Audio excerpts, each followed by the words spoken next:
Hi guys, I have another shape just for you.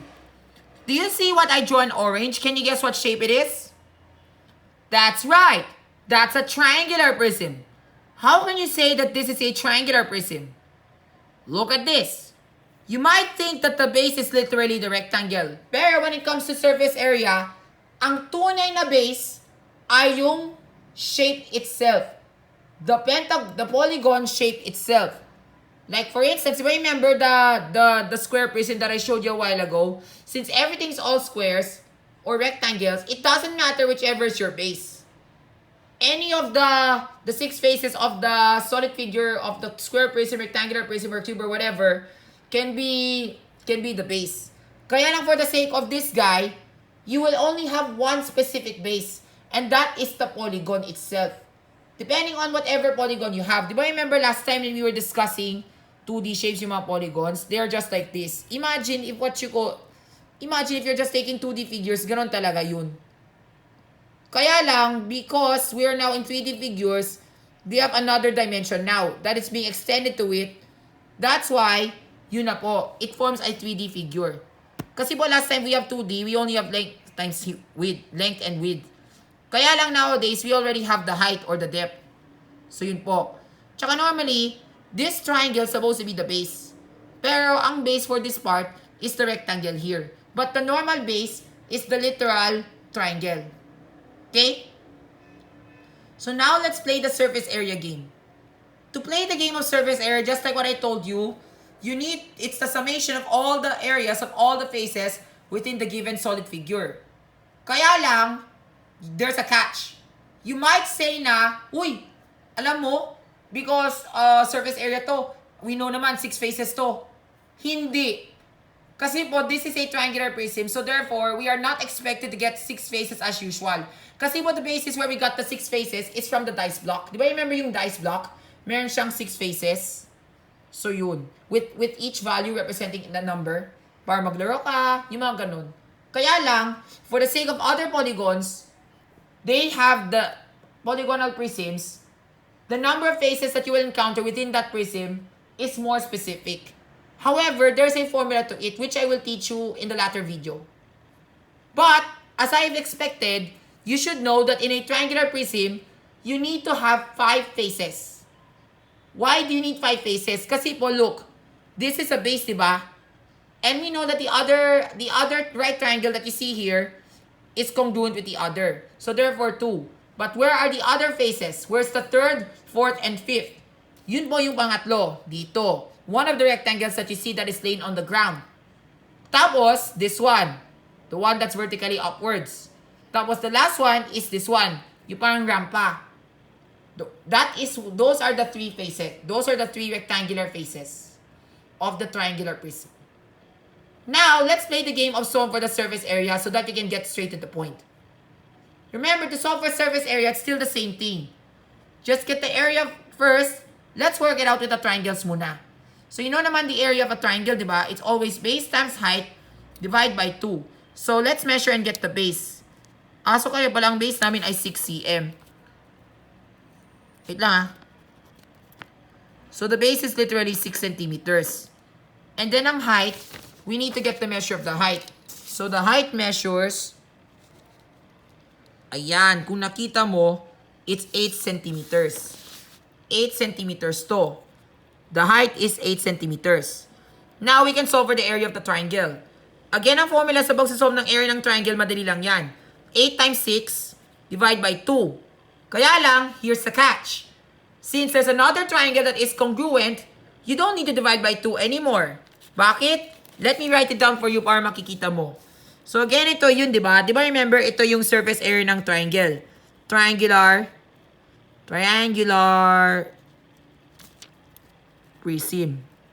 Okay? So yun po. So ang area ng triangles ay ito. The area of one triangle is base times height divided by 2, di ba? Yun po yung formula. Kaya lang, ganito yun. Ang base namin ay 8, tapos ang height namin ay 6. Pero, divide by 2. 8 times 6 is 48. Divide by 2. Kaya lang, that's the area of one triangle. We know naman we should typically get 24. Kaya lang, we should still leave it as 48. ito na yung mangyayari kung bakit naging 48 to. If you look at the solid figure itself, you know that there's another triangle that is congruent with the other one. So therefore, you would typically expect that both of these have a combined area.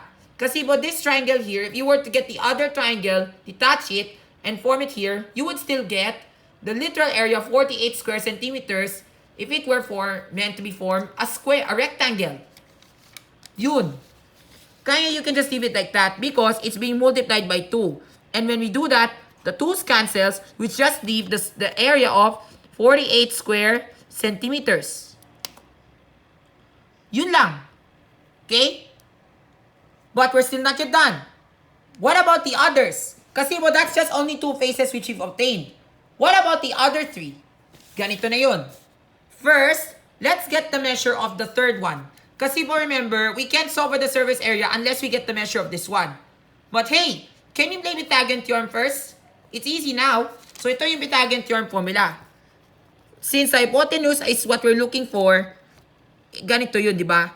6 squared plus 8 squared equals 8 squared. 6 squared is 36, 8 squared is 64, 8 squared is what we don't know. Combining like terms, we should get 100. 10, tama 10, and then 8 squared. Take the square root of 100 and both sides, we should get the height as 10. So the hypotenuse should be 10 centimeters. Yan. So if I were to write it slant ha, and if I were to verify you with the use of the ruler, yan, 10 centimeters dapat. Now, we need to get the measure of the depth.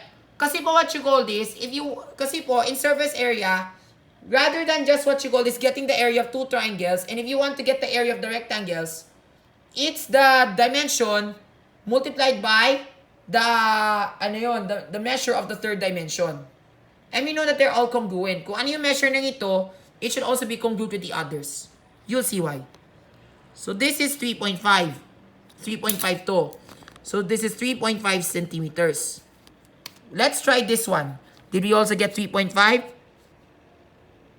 Malapit na, pero yet we still get 3.5 as the accurate. What about the last one? Yes, we should get 3.5. Or you might be asking me why am I doing it thrice?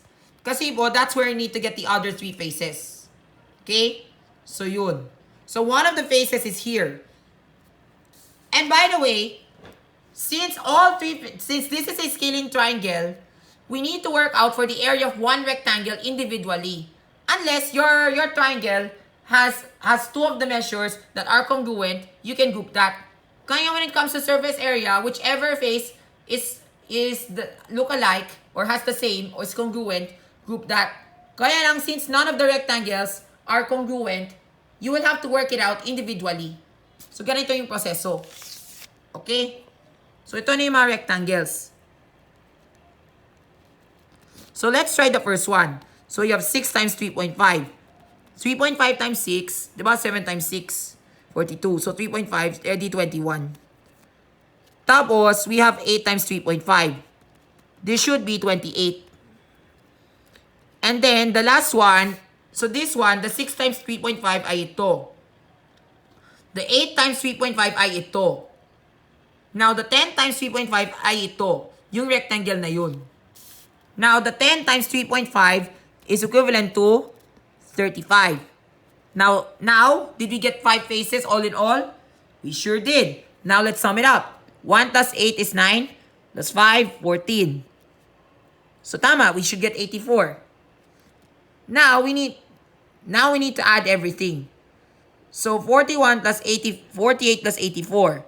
We should get a total surface area of 132 square centimeters. Kung see what I did in Microsoft Excel, ganito yung formula, di ba? Ito yung number of faces, we should get 5. For the triangles, I did 6 times 8 divided by 2. Kaya lang, that's how I got 24. But since I multiplied by 2, they cancel. So therefore, I still got 48 as the answer. Tapos, I got everything here. 6 times 3.5. And then the other one, rectangle B, 8 times 3.5. And then for rectangle C, 10 times 3.5. Yun po yung gagawin mo sa surface area. And then, yun po. Sinam ko yung lahat. para kukunin ko yung total surface area. So therefore, that square cm pala, not cubic. Sorry, folks. Now, speaking about cubic, yun na yung volume. So, to solve for the volume of a triangular prism, ganun na yung formula. You might think kasi it's length times width times height. Not like for the sake of a square prism, pwede ka mag-length times width times height. But for the triangular prism, since the base is a triangle, we have to do area of the base first. Bucket area of the base. So that you can form square units. And then you will have to multiply it with the depth or the third dimension so that you can form your cubic units. Kaya nga, it's the area of the base. So remember, what's the area of the base of one triangle? We should get 24 square centimeters. Now, with that 24 square centimeters that we have to multiply that by the depth, which is 3.5. And since this is hard multiplication, lucky thing, I've already made the answer key here sa Microsoft Excel. So, ganito yun. Ito yung area ng base. The area of base is 6 times 8 divided by 2. Now, we multiply it with the height. It's this one times 3.5. Ang C25 na tinutukoy ko ay ito. We multiply this thing by 3.5 so that we could get 84 cubic centimeters. So, 84 cubic centimeters ay ang sagot sa problema nito. Okay? Yun lang. So, that's the volume. And for the volume, you can also convert it to liquefied units. 1 cubic cm is worth 1 ml. So therefore, I'm not so sure if 1 cubic cm is worth 1 ml or 10 ml, but I still have to research this further. But anyway, leave a like if you do like this video. And if you want more videos like this, don't forget to subscribe to my channel. Thank you and God bless sa pag-aaral mo.